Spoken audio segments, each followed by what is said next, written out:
সংসদে জয় জওয়ান ইনশাআল্লাহ মা বোনদের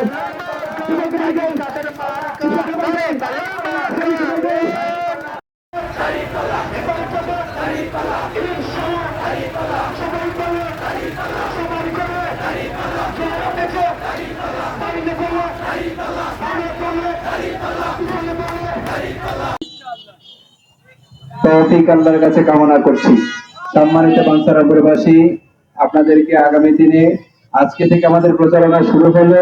নির্বাচনী প্রচারণায় আমরা প্রত্যেকটা ঘরে ঘরে পৌঁছানোর চেষ্টা করছি। আপনাদের সবাইকে নিয়ে বাঞ্ছারামপুরের প্রত্যেকটি জনপদে আমরা ঘুরে বেড়াবো ইনশাআল্লাহ। আগামী দিনে আপনাদের অংশগ্রহণে পদার্থ আহ্বান জানিয়ে আজকের মতো এখানে সমাপ্ত করছি। ধন্যবাদ।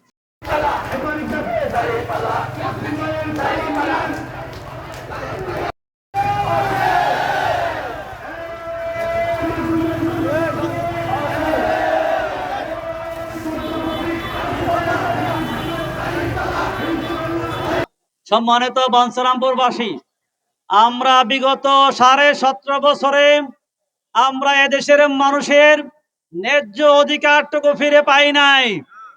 এদেশে জুলুমতন্ত্র কায়েম হয়েছিল। আমরা দেখি বাংলাদেশ স্বাধীন হয়েছে 53 বছর হয়েছে।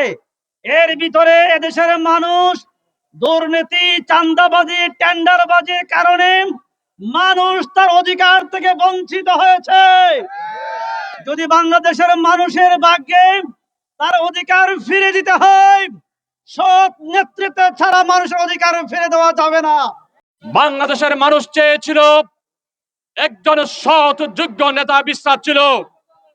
তারই আলোকে বাংলাদেশের সামনে যে জাতীয় নির্বাচন 12 ফেব্রুয়ারি নির্বাচনের বাংলাদেশ জামায়াত ইসলামীর 10 দল কর্তৃক বাঞ্ছারামপুর থেকে তরুণ সাবেক ছাত্র নেতা এবং সৎ যোগ্য একজন মানুষকে মনোনীত করেছে। তার নাম হচ্ছে মহসিন ভাই।